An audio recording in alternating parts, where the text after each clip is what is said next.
கேட்குறேன். நீ நியாயமானு சொல்லு. நான் நீ மனிதர்கள் வந்து கேட்டுச்சுன்னா நான் சொல்ல முடியாது. நீ கேட்டியா? நீ நான் சொல்கிறேன் தான் சொன்னேன். நியாயமானது என்ன கேட்குறது ரைட்டா? எனக்கு கேட்டாங்க, நான் பதில் சொல்கிறேன். இன்னும் நான் பதில் சொல்லுவேன். இப்படி என்னை கேட்டது தான் நான் பதில் சொல்கிறேன். நான் பதில் சொல்லணும் உங்களுக்கு. நான் சொல்லிடுவேன் அவங்ககிட்ட. தெளிவாக சொல்லிடுவேன். ஏன்னா யாரும்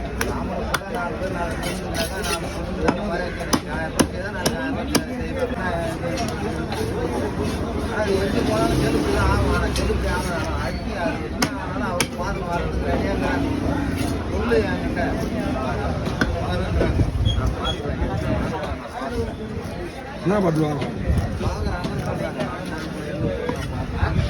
அவங்க பார்த்துலாம் நடக்காத. இன்னொன்று விஷயம் தெரிஞ்சுக்க, நியாயமாக பேசினா மட்டும்தான் நடக்கும். அது கூட ரீசனே கிடையாது அவங்க கேட்கறதுல. அது முதல்ல தெரிஞ்சுக்கிட்டு தான் தெரியும். அவங்க பேசுனா நடக்கும். கேஸ் போடலாம் அப்படின்லாம் சொன்னா, ஒரு ஹவுசிங் போடலாம் கேஸ் போட்டீங்கன்னா